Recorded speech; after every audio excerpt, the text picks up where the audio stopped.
आती थी, बच्चे को तो खुशी होती थी, लेकिन किसे खुशी नहीं होती थी? उसकी माँ बाप को। आते हैं अगले अध्याय में, सॉरी इसी अध्याय का अगला पार्ट में आ जाते हैं। देखिए, शाम होते ही बच्चे सरावगियों के पाटे पर खेलते। एक खेल था, वे जब कभी माई माई रोटी दे वाला खेल खेलते तब उसे महसूस होता कि यह कहानी आज भी 100% सही है। बच्चों में से एक जना भिखारिन बन बारी बारी से दूसरों के पास जाकर एक ही वक्त कहता, माई माई रोटी दे। उसे उत्तर मिलता, यह घर छोड़ दूसरे घर जा। बचपन में हम लोग खेलते थे कुछ कहानी, चारों तरफ से बच्चे घेर के बैठ जाते थे, हम लोग कोई दूसरा का खेल खेलते थे, ऐसा वाला खेल नहीं खेलते थे, है ना।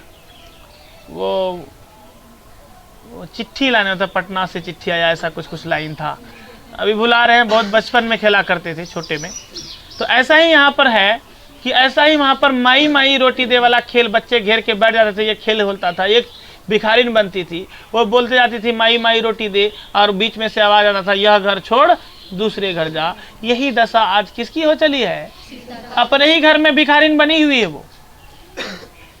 वह सोचती है बिल्कुल यही स्थिति मेरी है, मैं भी इस भिखारिन जैसी हूँ। महीने होते ही बेटा कह देता है, माई यह घर छोड़ दूसरे घर, और मैं रवाना हो जाती हूँ आगे वाले घर के लिए। वहाँ भी पूरा महीना पूरा होते ही वही आदेश सुनाई देता है, यह घर छोड़ दूसरे घर जा। इतना दुख हो रहा है, माँ का कलेजा इतना फट रहा है इस बात से। यह घर छोड़कर दूसरे घर और वह घर छोड़कर आगे वाले घर जाते जाते 5 वर्ष यानी 5 साल बीत गए।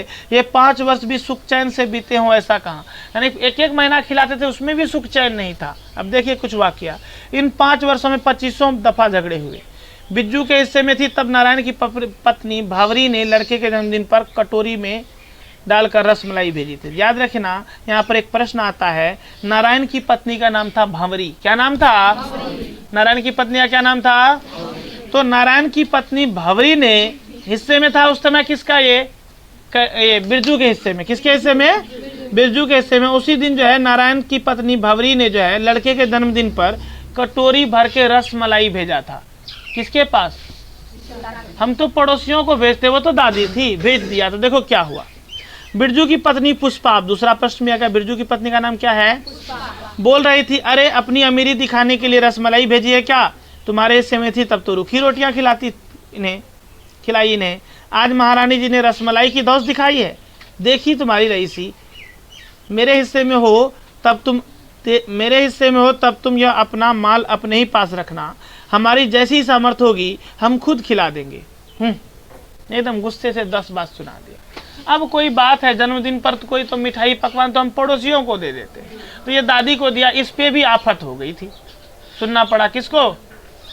माँ को सुनना पड़ा। सीता को फिर याद आया, उन दिनों वह नारायण के हिस्से में थी। दूसरा दिन एक और वाकया, नारायण के हिस्से में थी, राधा को बुखार आ गया था। नारायण की पत्नी राधा को बुखार आ गया था। किसको बुखार आ गया था? राधा को बुखार आ गया था। राधा कैलाश की पत्नी है। किसकी पत्नी है? तो कहाँ तक हुआ? अभी एक वाकया यही था जन्मदिन वाला। किसका यहाँ जन्मदिन था? नारायण के यहाँ था। तो रसमलाई पर 10 बात सुनना पड़ा था। किसको? सीता को, अर्थात माँ को। और अब एक दिन क्या था कि जब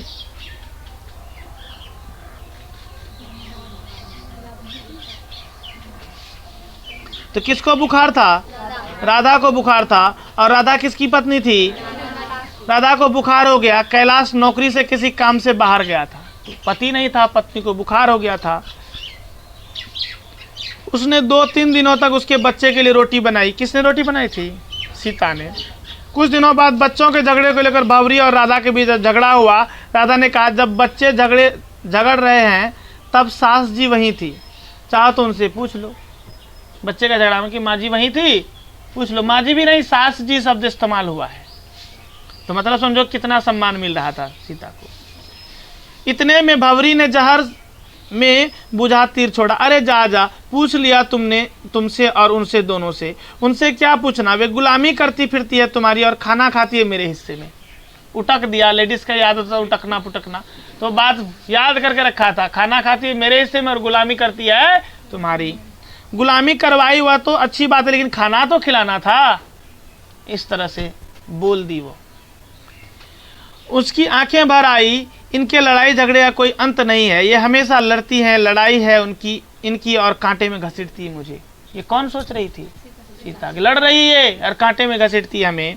अब मरना तो मेरे हाथ में नहीं है, हाथ में हो तो यही कर दिखाऊं। मैं तो मरना मेरे हाथ में तो यही कर ले, क्योंकि उसको सुसाइड या आत्महत्या नहीं करना था। सोच रहा था जिंदा जितना सांस है जिएंगे, सोचती है मर ही जाए तो अच्छा। आप सोचो 3 बेटे के रहते हुए अगर एक माँ को यह इच्छा हो कि भगवान करे भगवान उठा ले मार ही दे, सोचो उस बेटे का रहना क्या है इस दुनिया में, तो व्यर्थ ही है ना रहना। ऐसा सीता के साथ हो रहा था। भगवान ने जितनी सांसें लिखी उतनी तो लेनी ही पड़ेगी। सीता यही सोच सोच कर रुआसी सी हुई जा रही, रो रही थी, यही बात सोच के रोने सा मन हो रहा। सीता को महसूस होने लगा था आकाश अनंत नहीं है, धरती लंबी चौड़ी नहीं है, या सिकुड़ गई है, घर भी सिकुड़ गया है, यहाँ सिर छिपाने के लिए भी जगह नहीं है। कहने को तो यह घर है, यह घर गली के लोगों की दृष्टि में, देखो कहने को तो यह घर है, यह आकाश धरती के बीच भी जगह कम है, सिकुड़ गया है, घर सिकुड़ गया है, यहाँ सर छिपाने के लिए भी जगह नहीं बचा। ऐसा सीता को वहाँ पर घुटन महसूस हो रहा था। कभी कभी हम कहीं जाते हैं किसी अनजान अनभिज्ञ जगह पे, क्या होता है मन करता है कब वहां से भाग जाए, होता है ना। ऐसा ही महसूस किसको हो रहा था? कहाँ? अपने ही घर में। यह घर, अब ये कहते यह घर गली के लोगों की दृष्टि से अच्छा खाता पीता घर है, लेकिन यहाँ खाते पीते घर में ही खाने पीने को लेकर झगड़ा करता है। ये घर गली के लोग तो कहते खाता पीता घर है, लेकिन यहाँ खाने पीने को लेकर के इस घर में झगड़ा हो रहा है। एक पेट के लिए इतने झंझट, ये लोग सुबह शाम गाय कुत्ते को भी तो रोटी डालते हैं, फिर मेरी रोटी में ऐसा क्या है कि इन लोगों को हमेशा नए ढंग से सोचना पड़ता है। कहता है कुत्ता बिल्ली को रोटी डालेंगे, लेकिन मेरी रोटी में चिंता है, इसको दिक्कत है, दुख हो रहा है, दर्द हो रहा है। तो आज तो हद हो गई। अब तीसरा वाक्य देखिए, आज तो हद हो गई। कैलाश ने कहा यह बात अच्छी नहीं लगती कि माँ इधर उधर लुढ़कती रहे। मेरे ख्याल में यह ठीक रहेगा कि हम तीनों ही माँ को 50-50 रुपये हर महीने दिया करें। माँ के लिए 150 रुपये काफ़ी है। चाय तो हम पिलाते ही हैं, आगे भी पिलाते रहेंगे। चाय कौन पिलाता था? कैलाश। हम पिलाते ही हैं और पिलाते भी रहेंगे।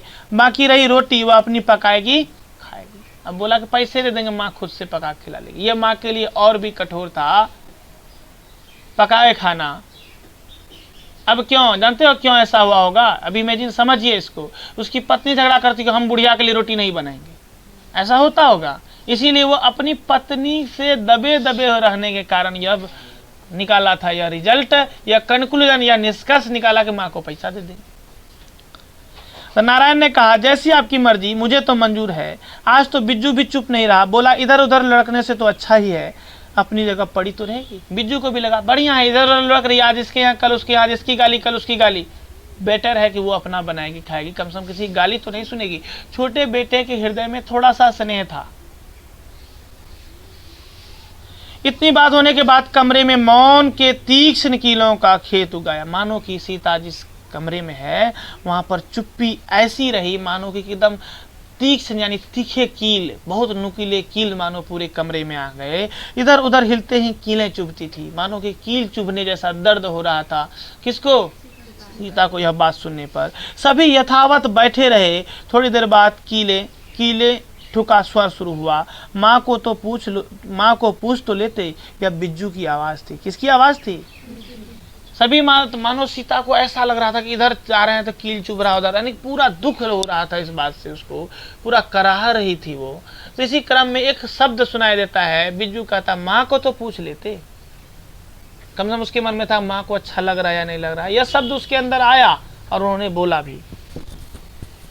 माँ आजकल किसी बात के लिए मना नहीं करती, उसकी बला से कुछ भी हो चाहे, मूल बात तो अपने जचने की है। बस वो कह रहा है कि माँ को मना नहीं करेगी। और सब बेटा कहता माँ मना नहीं करेगी, कोई बात पे मना नहीं करती है आजकल। हम लोग को जच रहा है कि नहीं जच रहा, हम लोग को जच जाएगा तो बात क्लियर। ऐसा अन्य दो बेटा बोला। जब सीता ने यह सुना तब वह कुछ नहीं बोली, बारी बारी से तीनों बेटी की ओर निहारने लगी, अपने बेटे को देखने लगी। ये वही बेटा है इसको 9 महीना पेट में रखे थे, लाख दुख दर्द सहे थे, आज मेरा एक रोटी का भार वहन नहीं कर पा रहा। कहती उसकी आंखों के आगे अंधेरा सा छा गया, मगर रोने की आवाज होठों के बाहर नहीं निकली। उसका हृदय कपकपा रहा था। जब हम मन से रोते हैं तो आवाज निकालने की आवश्यकता नहीं होती, आंसू की धारा बहने लगती है, शरीर कपकपाने लगता है। ऐसा सीता के साथ हो रहा था। कहता हृदय का एक टुकड़ा रो रहा था, उसके भीतर आंसुओं का समुद्र भर गया। सीता सोचने लगे कि यहाँ रोटी खाती हूँ तो कौन सी मुफ्त की खाती हूँ, इनके बच्चे की देखभाल करती हूँ, जैसे बन पड़ते हैं 2-4 बर्तन भी साफ करती हूँ, कौन से हाथ घिसते हैं मेरे। कहता कुछ काम तो करती हूँ, लेकिन ये 50-50 रुपये इस काम की मजदूरी दे रहे हैं क्या? काम जो करते हैं उसी का मजदूरी दे रहा है क्या ये? जब मुझे मजदूरी ही करनी है तो कहीं भी कर लूँगी, दुनिया में काम की कौन सी कमी है, और नहीं तो किसी के घर बर्तन भांडे भी ही साफ कर रोटी खा लूँगी। सवाल तो रोटी का है। देखो अब ये बोलती है जब परिवार में रहने से क्या मतलब, परिवार का कोई स्नेह हमें मिल नहीं रहा है, अब झगड़ा और बहस केवल रोटी को लेकर के है, तो हम इसके घर भी फ्री में रोटी नहीं खाते, कुछ काम करके देते हैं तब रोटी खाते हैं। उससे अच्छा हम कहीं काम कर लेंगे, दुनिया में काम की कोई कमी। अगले दिन सीता ने अपने 2-4 पुल्लों यानी कि अपने कुछ सामान की गठरी बांधी, अंधेरे ही घर से निकल गई। इस समय उसकी आंखों के आगे न तो अंधेरा था और ना ही उसके धरती आकाश के बीच घुटन हुई थी। इस समय वो अपना कुछ गठरी बांधी, अब उसको ये दुनिया अनंत लग रहा था कहीं पर भी हम काम मिलेगा करके खा लेंगे। जब रोटी का ही सवाल है तो कहीं भी रोटी अपना पेट भर लेंगे हम। आगे ना तो अंधेरा था, ना उसके धरती और आकाश के बीच घुटन हुई। आज आकाश अनंत था, धरती बहुत बड़ी थी, वह रास्ता बहुत ही चौड़ा था जिस पर वह रवाना हुई, और सबसे बड़ी बात यह थी कि उसके चारों ओर खुली हवा थी। इस तरह से एक स्वतंत्र जीवन जीने को वो चल पड़ी। अब सोचो 3 बेटे के रहते हुए एक माँ को ऐसा करना पड़ा, कितना रुदन भरा है, एक माँ का हृदय कितना कांपता होगा। इस कहानी से हमारे लिए सीख है, कभी भी अपने माँ बाप के साथ इस तरह का बर्ताव नहीं करना चाहिए। तो इस तरह से हमने यह पाठ पढ़ा, अब ये कंप्लीट भी हो गया यह पाठ। तो धरती कब तक घूमेगी, इस तरह से यह पाठ का जैसा शीर्षक, उसके आधार पर यह धरती मानो स्थिर हो गई थी। किसके लिए? सीता के लिए। और अपने ही घर में अपने बेटे के कृत्यों से ये काफी दुखी थी, और अंततः उन्होंने फैसला लिया कि हमको यह घर छोड़ करके चले जाना है, और वो चली भी गई। अब उसको आकाश अनंत लग रहा था, ये धरती बहुत बड़ी लग रही थी, अब उसको घुटन महसूस नहीं हो रहा था। ये एक बेटे के लिए काफी शर्म की बात होनी चाहिए। तो कभी भी इस कहानी से हमें यही सीखना चाहिए, कभी भी दुनिया से वैर कर लो, लेकिन कभी अपने माता पिता से वैर नहीं करना चाहिए, क्योंकि वो सारी जिंदगी आपके साथ रहने के लिए नहीं रहेंगे। क्योंकि कभी ऐसी हो जाएगी जब आपको एहसास होगा ना, तब वो नहीं रहेंगे माफी मांगने के लिए भी, कि आप उससे माफी मांग लो। इस तरह से खत्म हुआ। अच्छा लगा? चलिए।